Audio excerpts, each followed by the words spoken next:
Team اپنا دوسرا match آج سری لنکا کے خلاف کھیلے گی۔ سری لنکن ٹیم کے خلاف جنوبی افریقہ نے رنز کے انبار لگائے تھے۔ ٹیم پاکستان نے سری لنکا سے مقابلے کے لیے بھرپور تیاری کی ہے اور حیدرآباد دکن میں جم کے پریکٹس کی۔ ذرائع کے مطابق میگا ایونٹ کے دوسرے میچ میں قومی ٹیم ایک تبدیلی کے ساتھ میدان میں اترے گی۔ فخر زمان کی جگہ عبداللہ شفیق امام الحق کے ساتھ اننگ کا آغاز کریں گے۔ ذرائع کا کہنا ہے کہ بابر اعظم، محمد رضوان، سعود شکیل اور Iftikhar Ahmed batting line up کا حصہ ہوں گے، جبکہ شاداب خان اور محمد نواز بطور آل راؤنڈر اور حسن علی، شاہین آفریدی اور حارث رؤوف فاسٹ بولنگ کا شعبہ سنبھال لیں گے۔ پاکستان اور سری لنکا کے درمیان میچ دوپہر 1:30 بجے شروع ہوگا۔ حماس کی اسرائیل میں کارروائی اور اسرائیل کی غازہ پر بمباری چوتھے روز میں داخل ہو گئی۔ تازہ بمباری سے مرنے والوں میں عورتوں اور بچوں سمیت ایک ہی خاندان کے 14 اور دوسرے خاندان کے 8 افراد بھی شامل ہیں۔ غیر ملکی میڈیا کے مطابق اب تک شہید فلسطینیوں کی تعداد 704 ہو گئی ہے، جبکہ 3800 زخمی ہیں، اور اس دوران ایمبولینس اور طبی عملہ بھی اسرائیل کے نشانے پر ہے۔ رپورٹس کے مطابق بجلی اور جنریٹرز کے لیے فیول کی کمی کے باعث ہسپتالوں میں مشکلات کا سامنا ہے۔ غیر ملکی میڈیا کے مطابق اسرائیلی فوج کی غازہ کے گنجان آباد علاقوں میں اندھادھند بمباری سے 2 صحافی بھی جاں بحق ہو گئے ہیں۔ علاوہ اقوام متحدہ کے ادارے نے کہا کہ 1,87,000 سے زائد فلسطینی گھر چھوڑنے پر مجبور اسکولوں میں پناہ لیے ہوئے ہیں۔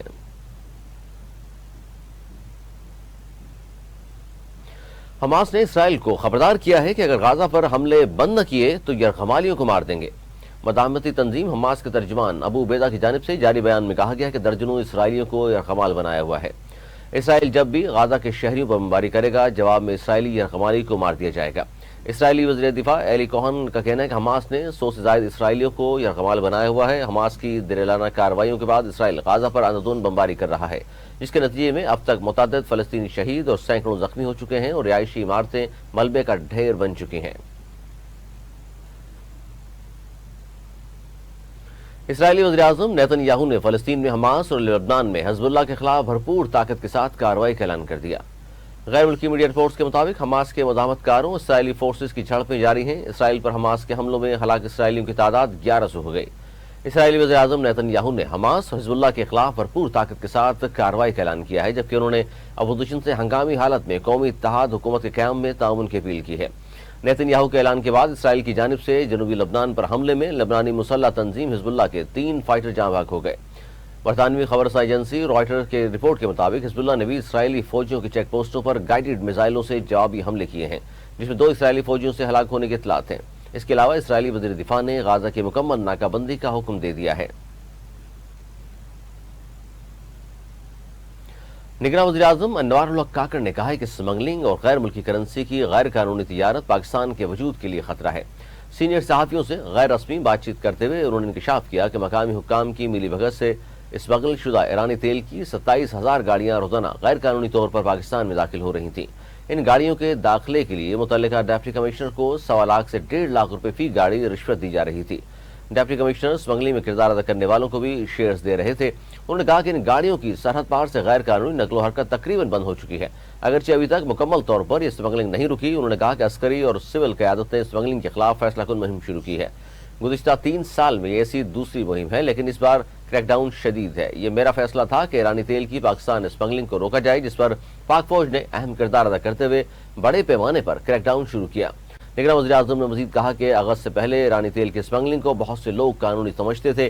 بے روزگاری کو بلوچستان میں اسمگلنگ کی جاری رہنے کی دلیل دی گئی، جس کے لیے سرکاری ملازمتوں کو جان بوجھ کر خالی رکھا گیا۔ انہوں نے کہا کہ 2020 میں اس وقت حکومت نے بھی ایران سے مصنوعات کی اسمگلنگ کے خلاف کریک ڈاؤن شروع کیا تھا، جس کا تخمینہ اس وقت سالانہ $2 ارب تھا۔ انہوں نے کہا کہ بلوچستان کے راستے ملک کے دیگر حصوں میں اشیاء کی غیر قانونی سپلائی کے راستے 3 سال قبل بند ہو گئے تھے۔ اس کے نتیجے میں 1674 غیر قانونی پیولو ریٹل آؤٹلیٹس بند کیے گئے، 1155 FIRs درج کی گئیں اور کسٹمز ایکٹ کے تحت اثاثے منجمد کرنے کے لیے 781 درخواستیں دائر کی گئیں۔ اسرائیل حماس جنگ کے بعد خام تیل کی قیمتوں میں اضافہ ہو گیا۔ ایشیائی منڈی میں قیمتیں 4.7% تک بڑھ گئی ہیں۔ دوران ٹریڈنگ ونٹ خام تیل کی قیمت $86.65 کی فی بیرل تک پہنچ گئی۔ WTI کی قیمت میں 4.5% اضافہ ہوا، جبکہ WTI کی فی بیرل $88.39 ہو گئی۔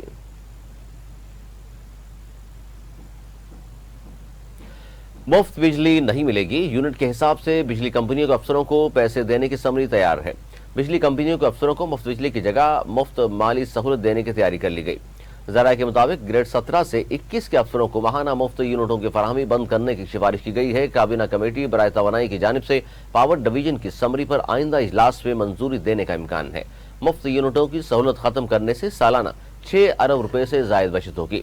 ذرائع نے کہا کہ گریڈ 17 کے افسر کو ماہانہ 450 مفت یونٹوں کے بجائے 15,858 روپے، گریڈ 18 کے افسر کو 600 مفت یونٹوں کی جگہ 21,996 روپے اور گریڈ 19 کے افسروں کو ماہانہ 880 مفت یونٹوں کے بجائے 37,594 روپے دینے کی سفارش کی گئی ہے۔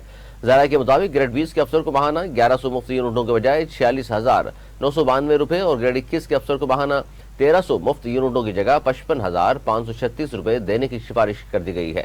جنریشن کمپنی کے گریڈ 17 کے افسر کو 24,570 روپے، گریڈ 18 کے افسر کو مفت یونٹوں کے بجائے 26,460 روپے اور گریڈ 19 کے افسر کو 42,720 روپے دینے کی سفارش کی گئی ہے۔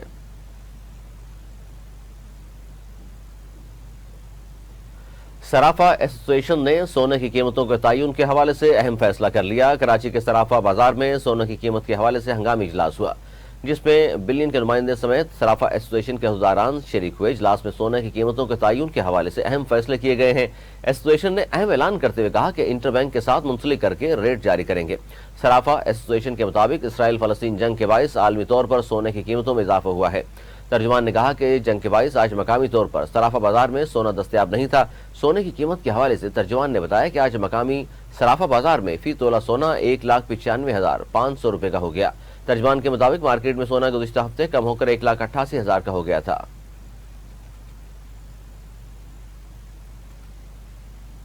افغانستان میں زلزلے کے باعث ہلاکتوں میں اضافہ ہو گیا۔ افغان حکام کے مطابق ہولناک زلزلے سے ہلاکتوں کی تعداد 4,000 سے بڑھ گئی ہے۔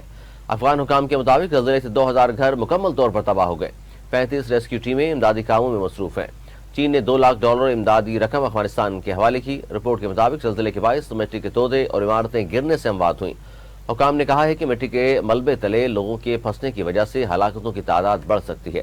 مقامی افراد کا کہنا ہے کہ زلزلے کے وقت اچانک عمارت ہلنے لگی، دیواروں کے پلستر گرنا شروع ہوئے، ان میں سے دراڑیں پڑ گئیں، نیٹ ورک کنیکشنز منقطع ہو گئے۔ مرد، عورتیں اور بچے اونچی عمارتوں سے دور گلیوں میں ہی کھڑے رہے اور آفٹر شاکس کے بعد گھروں کو لوٹنے سے ہچکچاتے رہے۔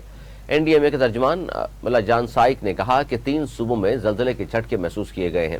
کم از کم 15 افراد جاں بحق اور تقریباً 40 زخمی ہوئے ہیں۔ ہلاکتوں اور زخمیوں کی تعداد میں اضافے کا خدشہ ہے۔ انٹرنیشنل کرکٹ کونسل نے ستمبر کے مہینے کے مین اور ویمن آف دی منتھ کے نامزدگیوں کا اعلان کر دیا ہے۔ آئی سی سی کی جانب سے اعلان کردہ نامزدگیوں میں پاکستان کا کوئی کھلاڑی شامل نہیں، جبکہ بھارت کے 2 کرکٹرز کو نامزد کیا گیا ہے۔ نامزدگیوں کا اعلان کھلاڑیوں کی ستمبر کے مہینے کی کارکردگی کی بنیاد پر کیا گیا ہے۔ بھارت کے شبمن گل اور محمد سراج پلیئر آف دی منتھ کے لیے نامزد ہوئے ہیں۔ اس کے علاوہ انگلینڈ کے ڈیوڈ ملان کو بھی پلیئر آف دی منتھ کے لیے نامزد کیا گیا۔ دوسری جانب آئی سی see women player of the month کے لیے ساؤتھ افریقہ کی لاروا ولفارٹ اور ڈائن ڈی کلرک اور سری لنکا کی چمازی ایپتا کو نامزد کیا گیا ہے۔